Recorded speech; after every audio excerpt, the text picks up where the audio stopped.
As a kid, I grew up with the Teenage Mutant Ninja Turtles. I have a few action figures. I've watched their animated series, and I've seen their movies as well. But I also played a few of their games. And I'm going to be talking about one of those right now, and it's actually the game that's probably had mixed opinions on for some time.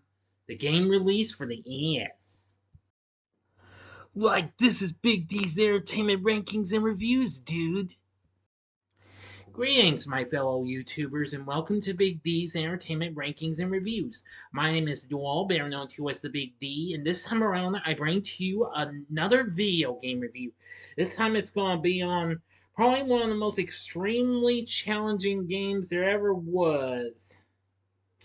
It's a game that I even had trouble with, and I had to be with a game genie. But I finally learned how to get through it. But I haven't played it in a long time because I don't own an actual copy. But anyway, it's a game that features these lean green fighting machine heroes in a half shell ready to take on some evil baddies. So now, without further ado, I bring to you a review of Teenage Mutant Ninja Turtles for the NES.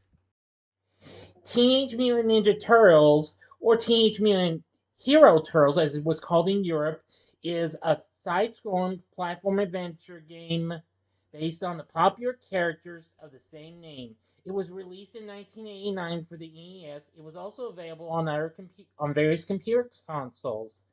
The game was produced by Konami and released for the NES from under their Ultra Game subsidiary, as well as other territories. It was released in Europe and Australia through their Palcom label.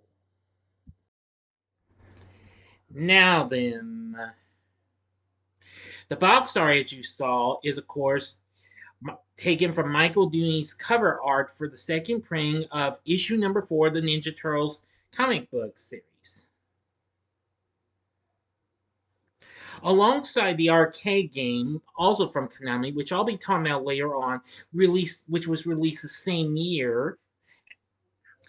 This was the first of many games to be based on the Ninja Turtles animated series, being released after the show's second season had recently been completed. Well, despite this game is notorious in ways, but this became a big seller. Now, when Shredder has kidnapped April O'Neil and gains the Life Transformer gun, a weapon capable of returning Splinter to his human form. In order to save April, our heroes in a half shell, Leo, Mikey, Donnie, and Raph, embark on the streets of New York to confront old Shredhead along with his two Goonies, Bebop and Rocksteady. Krang, unfortunately, is not in the game.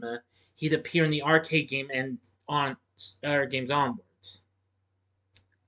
Once you take those two out, Bebop and Rocksteady, you'll have saved April, and then you have to disable bombs on the Hudson that are in the Hudson River Dam, which of course this is a very hard stage and what have you. A lot of people have had trouble with this. Sometimes I've had trouble with it. After you've completed that mission, Shredder has captured Splinter, and if the Turtles want to see him again, they must defeat the Foot Clan. Yes, you will be facing various foot soldiers and other types of odd enemies that'll get in your way. Anyway, and you'll face off a Mega Turtle and kind of a fast moving turtle, but that doesn't say. After that, you will head off to the JFK airport and encounter a big mouser for the next boss. Then you'll go to Shredder's secret Foot Clan base in the South Bronx. Once there, you will battle the Technodrome underground, and then head to the Technodrome and take on old Shredhead with his Life Transformer gun. Once you're done with that, slight spoilers, but I'm sure a lot of you already know, you'll surprisingly return Splinter back to his normal form. And then the Turtles and Aprils, and of course Splinter, of course, celebrate with a pizza. That's how the story goes. Though the game's single player, the player starts with Leo, but you can switch through any other turtles in the pause menu, which of course gives you information and the map to the level, as well as special weapons you can find. Now, aside from the usual weapons like Leo's sword, katana swords, Raph's sai, Mikey's nunchucks, and Don's bow, you get special weapons along the way, just like Castlevania. Those include single shurikens, triple shurikens, which of course those are throwing stars, and the triple shurikens launches 3 stars simultaneously in a spraying pattern, and boomerangs, which you can't, which they're unlimited if you can catch the one you threw. There's also a powerful Kai weapon. If I mispronounce that, I apologize. It's a scroll that expands into a crescent-shaped beam that may be found in later stages, and that can easily wipe out enemies in no time. There's a limited number of invincibility icons that grant a temporary cannonball invincibility effect and allows the turtle to bulldoze their way through enemies and various obstacles. But you gotta be careful though. If you lose all your health, you are captured and what have you. And it takes a little practice to figure out where your turtle's being held. Anyway, the turtles can collect pizza to replenish their health. If by any chance a certain turtle has less health, switch to them and get the pizza for them. There are 3 kinds: whole, half, or slice. And you have a limited amount of continues as well to get through these pretty challenging stages, which you actually have 6 stages. If I'm Yes. Well, actually, there's. Mhm. Okay, hang on. Yes, there are 6 missions overall. Once you get through each one, you'll get a cutscene, and well, maybe at some point, or just a little heads up. Anyway, this game is pretty challenging.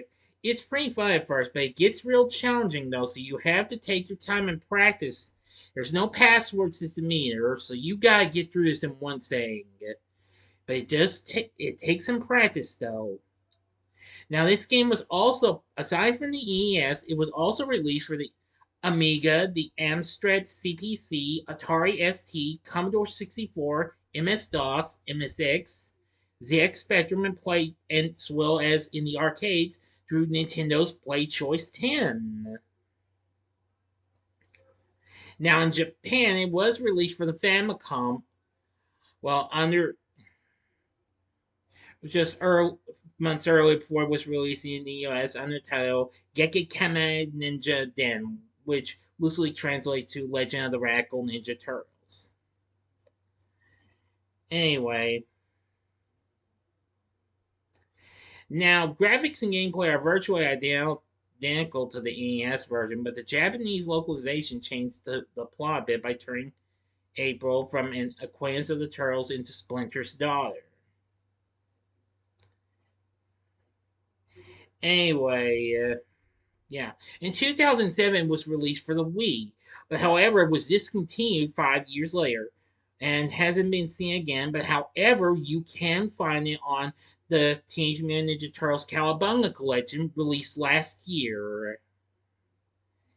The reviews for it have been mixed and what have you, but it was a commercial success. It went on to sell 4 million copies worldwide. Nintendo Power gave it 4 out of 5, praising its superb play control and super sharp graphics. The game would be voted as the year's best game by readers as part of the magazine's annual Nintendo Power Awards. EGM, which that's Electric Game Monthly, their panel 4 reviewers scored 6, 7, 6, and 4 out of 10, the latter describing it as a disappointment. Well, that's understandable, but when it was released on the Virtual Console, it was just hard. GameSpot cited the game's very hard difficulty and the game's unpolished and unfun nature as reasons for the rating, was a mere 2.7 out of 10. IGN gave it 5.5 out of 10, pointing out that the game is dated and only for nostalgic and hardcore fans, and saying that the controls were poor, the enemies bland, and the level design and characters were negatives in the game. But hey, it's okay and what have you. The Teenage Mutant Ninja Turtles NES game, I still think it's pretty fun though.